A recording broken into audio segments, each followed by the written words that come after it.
Bienvenue dans ce nouveau live tous les trois. Oui, webinaire tous les trois. On va commencer à y prendre goût. On en a fait un en janvier, on en a fait un en mars. On va presque lancer un podcast à 3. Je crois qu'on pourrait presque lancer un podcast tous les trois. Trop cool, on est déjà à 30 personnes. Wow. Ah ouais. Belle perf. On a rarement eu un démarrage aussi fracassant. Il va falloir sortir notre A-game. Le thème du jour, TikTok et Instagram, les nouveaux outils de recrutement incontournables. Parce que oui, on parle beaucoup de LinkedIn, mais il n'y a pas que LinkedIn dans la vie, et on va se parler de ça aujourd'hui. Il y a un peu de LinkedIn aussi. Il y a un peu de LinkedIn, il n'y a pas que ça. Mais il n'y a pas que ça. Exactement. Et ben on se lance, on y va. On va pas Parti. perdre plus de temps, on va faire les présentations d'usage, comme d'habitude. Donc moi c'est Thomas, cofondateur de Tirefest, pour les gens qui ne nous connaîtraient pas encore. Directeur général au sein de Président l'agence. directeur général. On l'appelle le PDG. Hein. La précision que Glenn aime bien faire. Et d'ailleurs, sans plus attendre, je te laisse te présenter pour les gens qui ne te connaîtraient pas. Glenn, moi je m'occupe principalement de la partie stratégique chez Tirefest et je chapeaute le pôle social media. Voilà. Magnifique. Et moi, Benjamin, du coup, je m'occupe du pôle CRIA. Je suis directeur de création. Top. Et merci Maxime de nous avoir confirmé que le son était OK. Bonjour Jessica, on est parti. L'origine de l'agence, rapidement, Tirefest, on va la faire très courte parce qu'on le fait à chaque webinaire. On l'a fondé l'agence en 2020. tous les Exactement. trois. Pendant le Covid, on se rappelle. Meilleur timing pour lancer une agence ever. Autour de l'expertise de Benjamin et Glenn, notamment sur la partie direction artistique, et puis Glenn sur la partie strat social media, et moi à l'époque sur la partie social ads.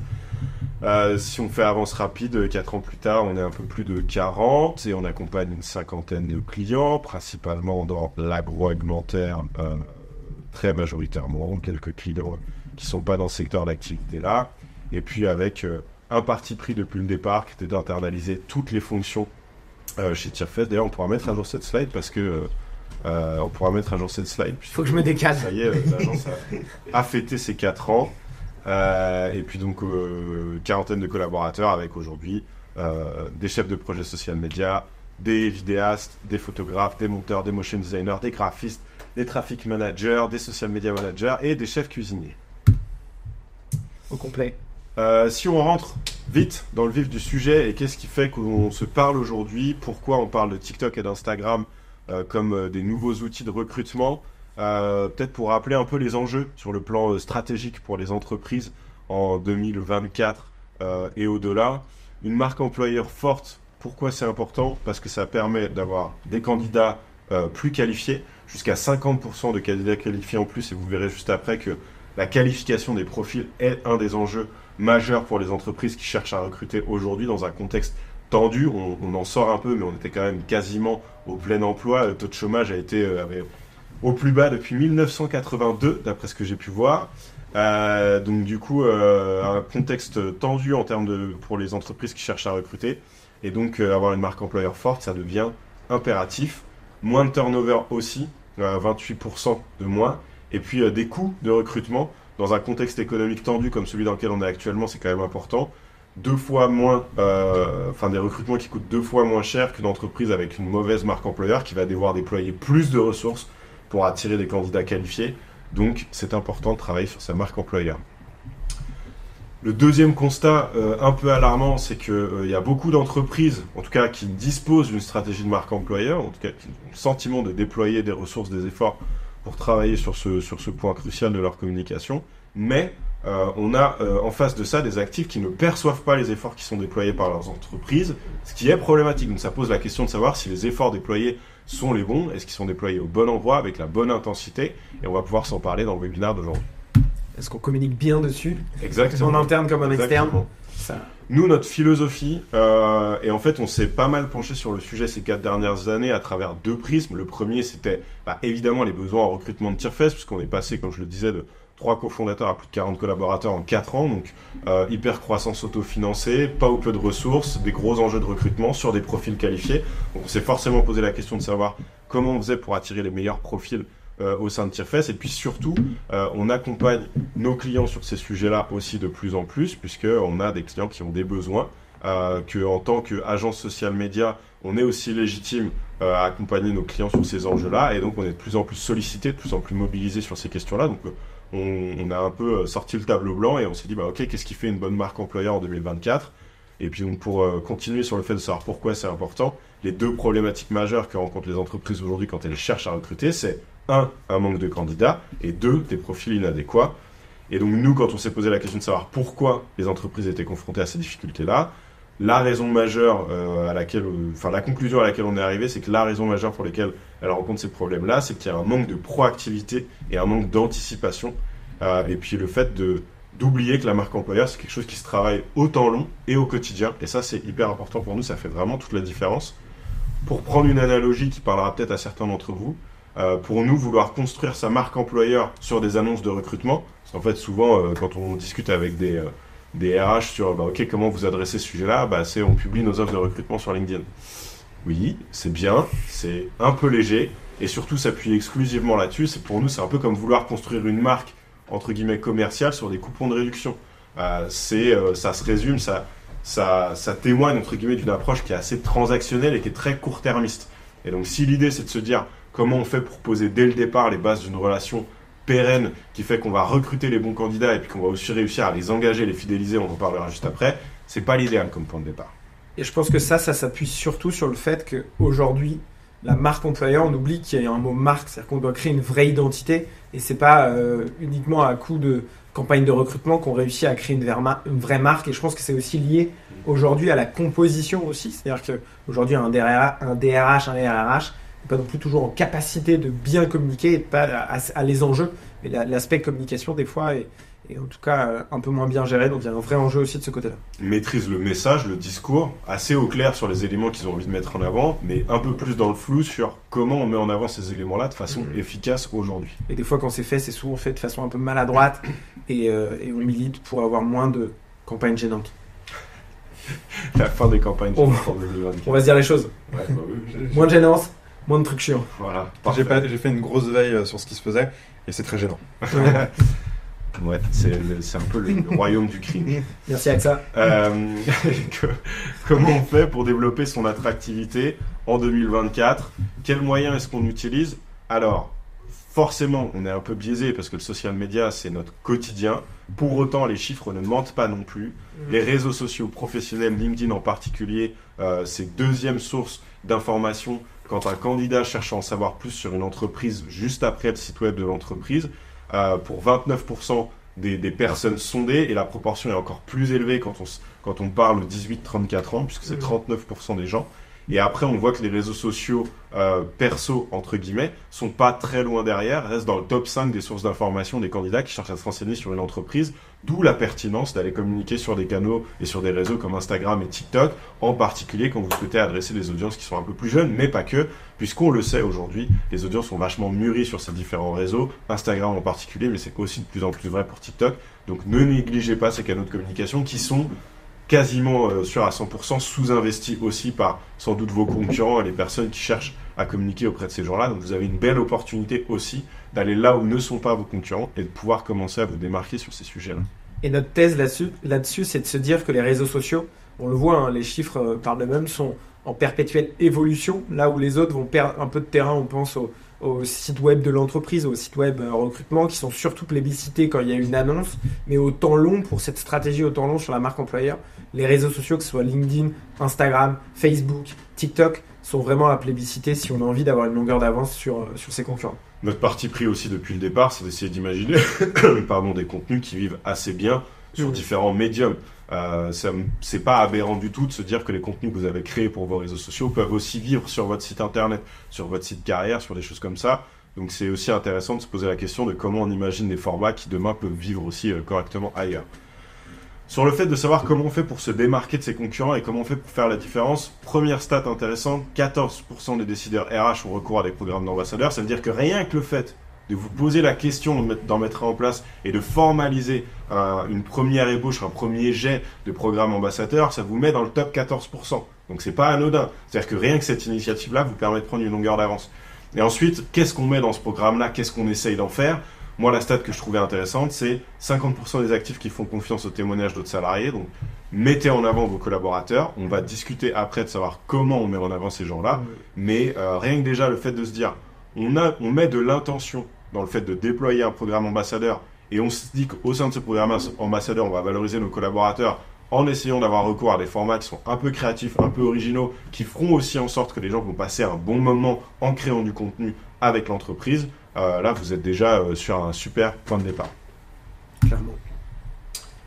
Un petit topo sur quelques case studies qu'on a pu mettre. On commence par Tierfest parce que c'est aujourd'hui notre labo à tous les trois et à la team qui est derrière chez Tierfest, qui est derrière ce webinaire aussi. On s'est dit, et ça a toujours été notre prisme depuis le départ, de ce qu'on dit aux marques qu'on accompagne de faire, on va le faire aussi pour nous parce que c'est là qu'on va apprendre le plus vite possible. Souvent, il y a beaucoup de marques qui vont dire « Ah non, mieux vaut vivre heureux et caché ». Nous, on pense que les personnes qui disent ça, c'est surtout de la fainéantise ou peur d'affronter les choses. Nous, c'est pas vraiment notre cas. Donc, chez Tierfest, notre enjeu, c'était de se dire on a un enjeu commercial, mais on a aussi un enjeu à recruter les talents. Et donc, on va créer une vraie marque employeur, une vraie marque autour de Tierfest. C'est ce qu'on a fait et c'est ce que peu d'agences font. Souvent, il y a des fois le personal branding du fondateur, mais l'agence en tant que telle a une marque très faible et nous, on a essayé de faire l'inverse et on avait vraiment travaillé sur 2 piliers importants.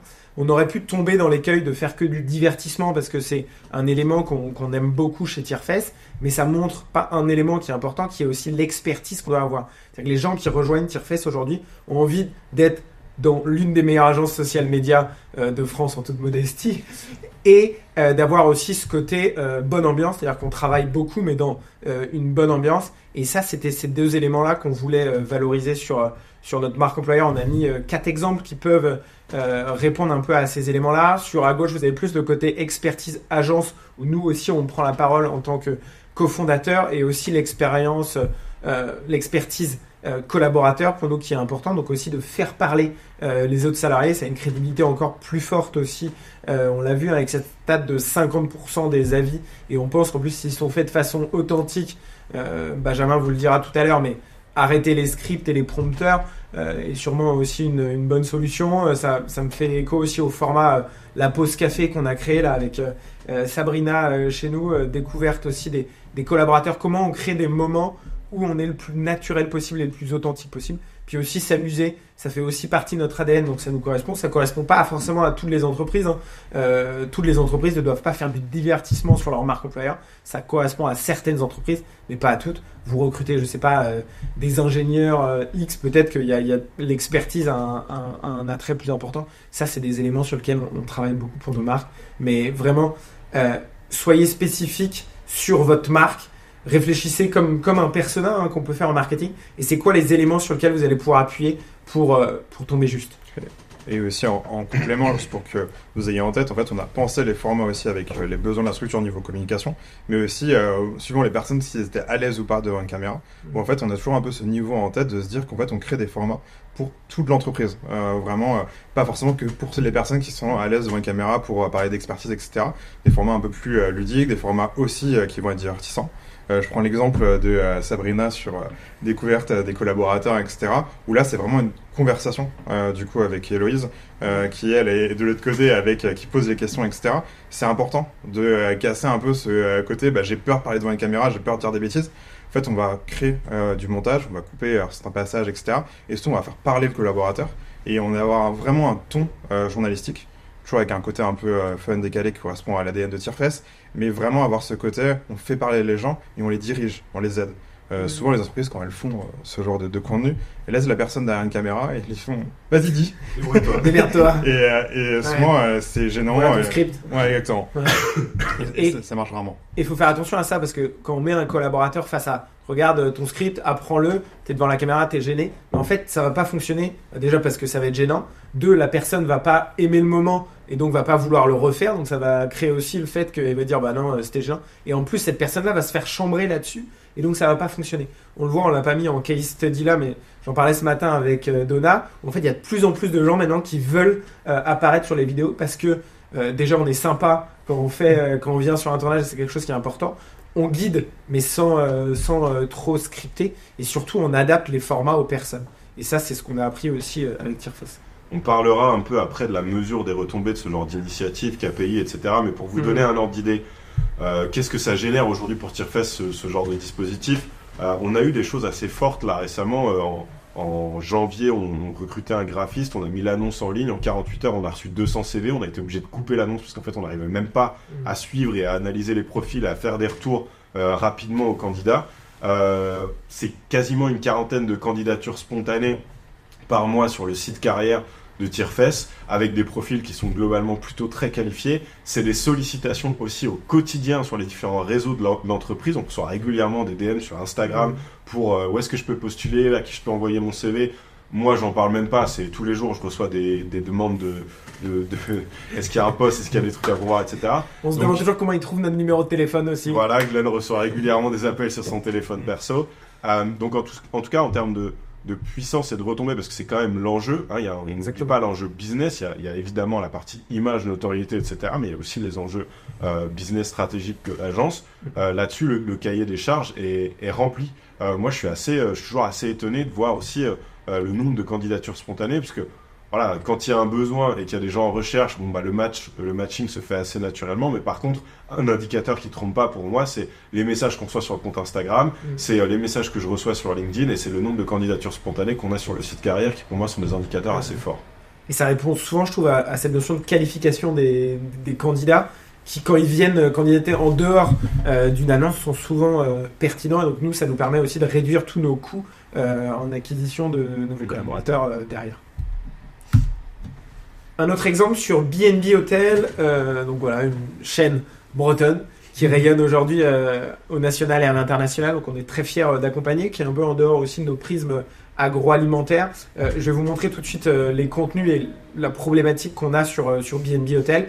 La problématique qu'on a, c'est de réussir à mettre en avant tous les collaborateurs de B&B et pas uniquement ceux du siège. Souvent, l'erreur qui est faite par les marques, par les groupes, c'est de mettre uniquement en avant les personnes du siège. Et nous, notre enjeu, c'était de se dire comment on fait pour surtout mettre en avant ceux qui font B&B au quotidien, les hôteliers, les femmes, hommes de chambre. Comment on fait pour les mettre tous en avant et aussi, entre guillemets, ceux qui sont plus en bas de l'échelle, comment on arrive à les valoriser. Ça crée aussi de la fidélisation en interne, de montrer aussi les valeurs. C'est pas uniquement de montrer la direction ou autre, c'est de montrer tout le monde et de réussir à le faire de la façon la plus pertinente possible. On a testé dans la peau d'une hôtelière sur une journée avec. Par exemple, ça c'est un format qui est beaucoup fait en marque employeur, mais quand on vient le travailler, on essaye de le faire aussi toujours avec un filtre qui est celui de l'authenticité. Ça c'est un vrai enjeu. Garder toujours ce prisme-là, comment on est authentique. Par exemple, avec aussi, on vient amener des trends sur une personne qui vient voir quelqu'un sur un banc pour le prendre en photo. Bon, là, on l'a amené sur un homme qui réalisait donc le ménage chez B&B. Et ça fonctionne hyper bien parce que cette personne n'était pas forcément à l'aise pour prendre la parole. Pour autant, elle était plutôt contente de valoriser là-dessus et tout de suite nous a dit quand est-ce que ça va être partagé pour le partager à mes amis, à ma famille. Et c'est aussi ça la marque employeur, c'est ce bouche à oreille qui est créé par ces différents postes. Et on a aussi toute la partie un peu plus divertissement, tous les défis, tout ça qui permettent aussi de montrer qui sont ces personnes de façon aussi où on crée un capital sympathie autour de la marque. Donc encore une fois, avec ce double prisme, créer des contenus adaptés pour montrer l'expertise, le quotidien, qu'est-ce qu'on fait concrètement quand on est salarié chez B&B, et ensuite d'avoir toujours ce capital sympathie, en tout cas là qui correspond bien aux problématiques de B&B. Et moi, je vous encourage vraiment à aller voir du coup le compte TikTok du coup B&B Hotel, voir aussi tous les feedbacks qu'il y a en commentaire, etc. Je trouve que c'est hyper valorisant. Vraiment, on réussit à créer du lien avec les métiers du coup de l'entreprise. Je trouve que ça cohabite aussi bien avec les autres formats. On parle aussi beaucoup des services, etc. et des hôtels sur le compte TikTok. Et je trouve que tous les formats cohabitent bien ensemble. Et ça crée vraiment une harmonie, je trouve, hyper intéressante.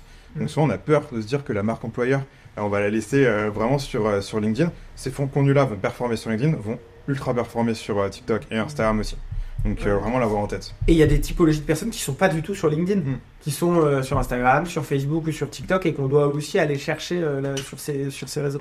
Et ce que je trouve intéressant, si tu disais tout à l'heure, le fait de se dire qu'il faut presque travailler son positionnement, son personnage et tout.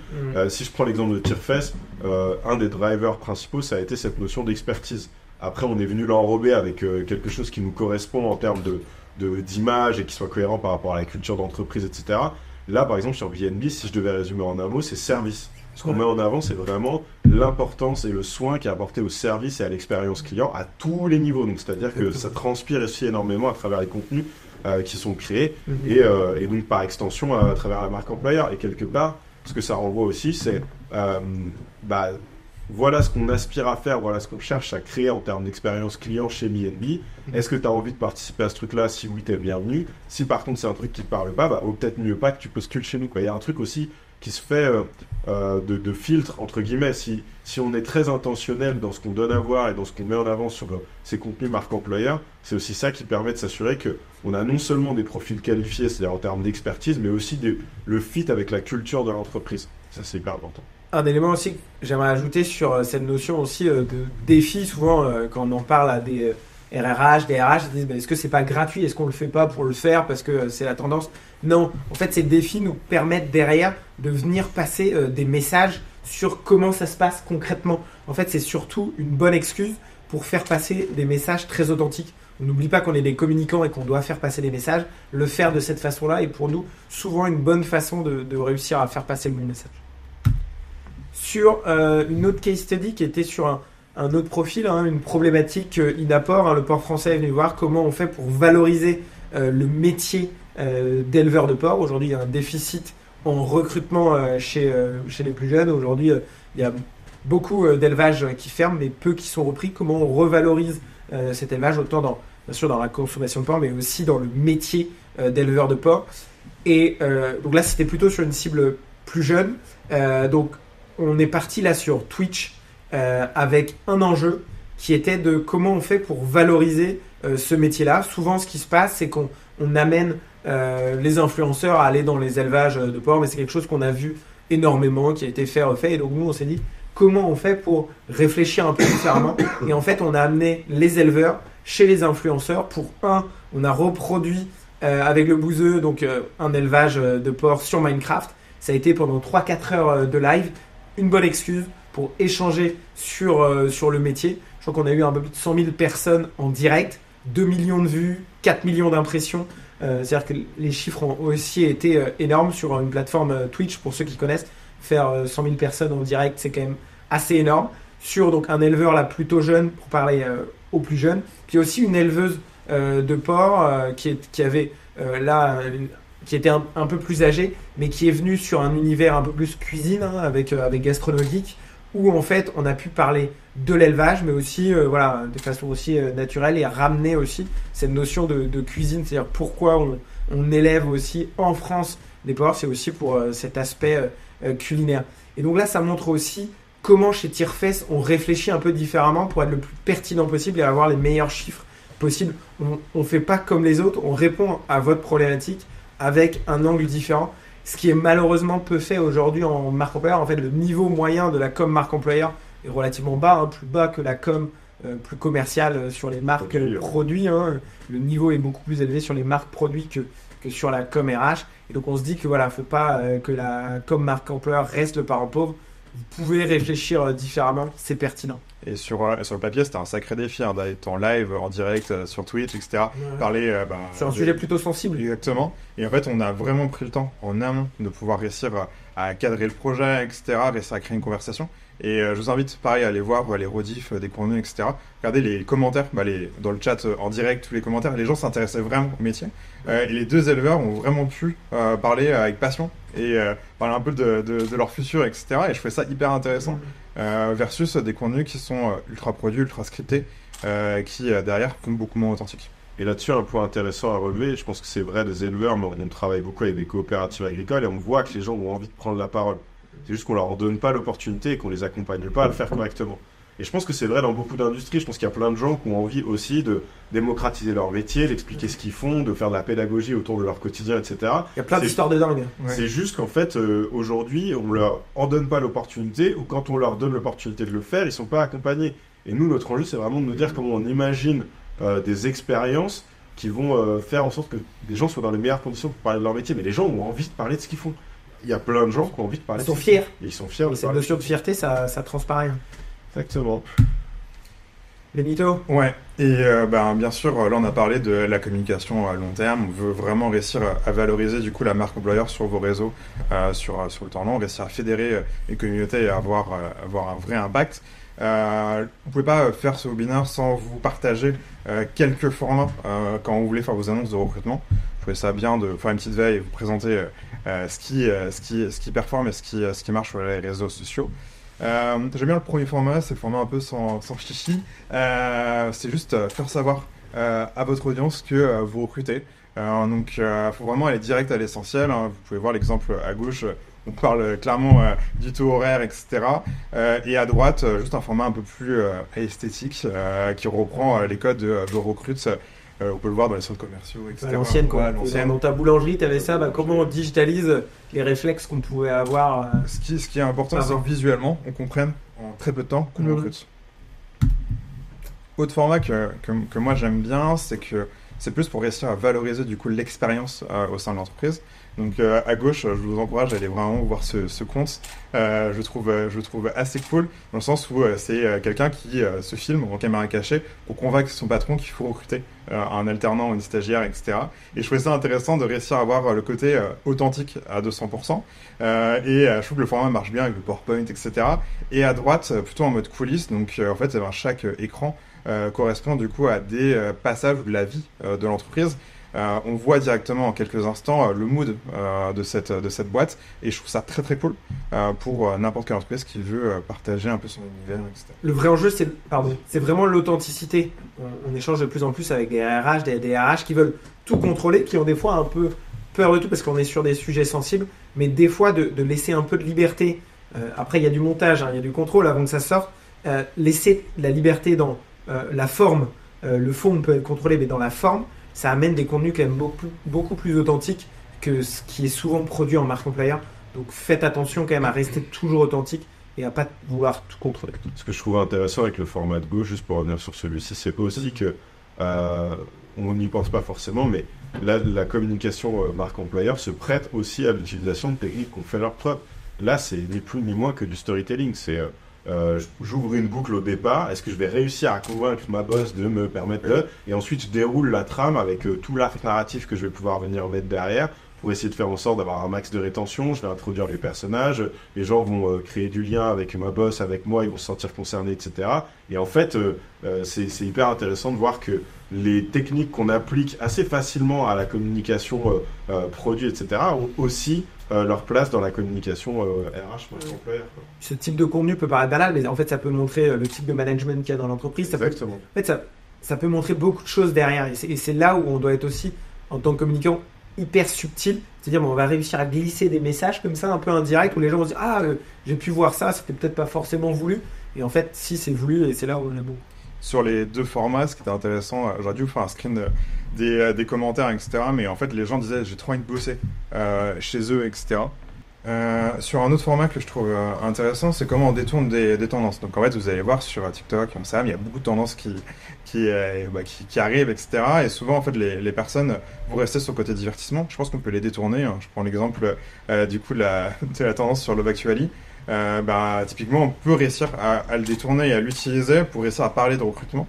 Je trouve ça hyper intéressant et je trouvais que cet exemple était très cool là-dessus. Et après, du coup, l'exemple à droite, donc je vous ai repris, je crois que c'était des motivateurs, non, c'est Creative, qui le partage, mais du coup, c'est une vraie tendance qu'il y a sur le marché, c'est le fou. Ça veut dire quoi, Benjamin? Fake of out. Out of out. Ouais, voilà, exactement. Fake out of out. On arrive très bon en anglais. Là, j'ai galéré sur le fou. J'ai l'impression d'être un ninja. Non, moi, Shaolin. Et pour le coup, en fait, ce que je trouve intéressant, c'est que c'est un format qui fonctionne ultra bien. Et typiquement, votre annonce de recrutement, vous aurez pu le faire avec un modèle 3D qui soit mis en avant, etc. Dans la ville où vous recrutez, pour réussir à faire parler et faire gagner en visibilité. Et si on couple ça avec des campagnes d'ads aussi très ciblées, on peut avoir des choses hyper intéressantes. Et après, je ne pouvais pas non plus vous parler de toutes ces idées créatives sans voir des trucs un peu plus classiques. Je vous présente du coup, je vous invite à aller voir ce que fait AXA. AXA, ils ont tombé dans certains petits pièges et certains écueils de vouloir tout scripter, vouloir aller sur des tendances, etc. Où on sent que c'est pas vraiment authentique, qu'en fait on prend les codes de TikTok et d'Instagram, mais du coup on essaye de faire avec et en fait ça marche pas très très bien. Je pense que ça part d'une bonne intention, mais la bonne intention, réalisation est encore entre deux. Il faut vraiment y aller quand on fait ça, il faut aller 100% authentique, il faut laisser une certaine liberté sur la forme. Et on sent, hein, là on a regardé un peu ce que faisait AXA, c'est des gens d'AXA d'ailleurs qui sont là, peu de chance. Il y a un vrai enjeu à lâcher un peu plus, lâcher un tout petit peu plus prise, parce que sinon ça peut vite être cringe. Et après, du coup, quand on veut rester dans une classique, autant aller dans le classique à 200%. Je trouve la communication sur TikTok de BFM, elle est intéressante. Typiquement, là, c'était un salon de job dating pour les JO. Je trouve ça intéressant d'aller être avec ton micro et d'aller interviewer les personnes. Le côté journaliste fonctionne bien. Exactement. Et je trouve que c'est une bonne idée à reprendre. Je pense que pas mal d'entreprises font des job dating. Et du coup, aller interviewer les personnes qui recherchent un job, je trouve ça très intéressant. Et après, le format où vous voulez aller, si vous voulez aller un peu plus loin, c'est des formats aussi qui performent bien, c'est le format React. Donc soit à gauche, vous pouvez le voir avec un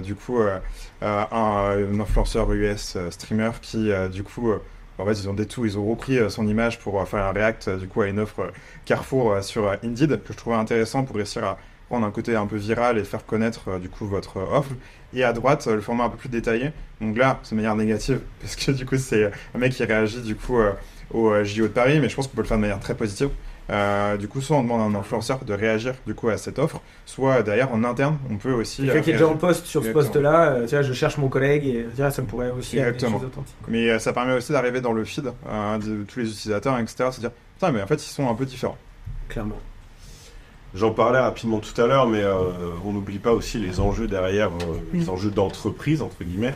Et donc, il y a la grosse question qu'on se pose forcément, c'est de savoir, ok, est-ce que ce que je mets en place, ça fonctionne? Comment je mesure les retombées de ce genre de dispositif?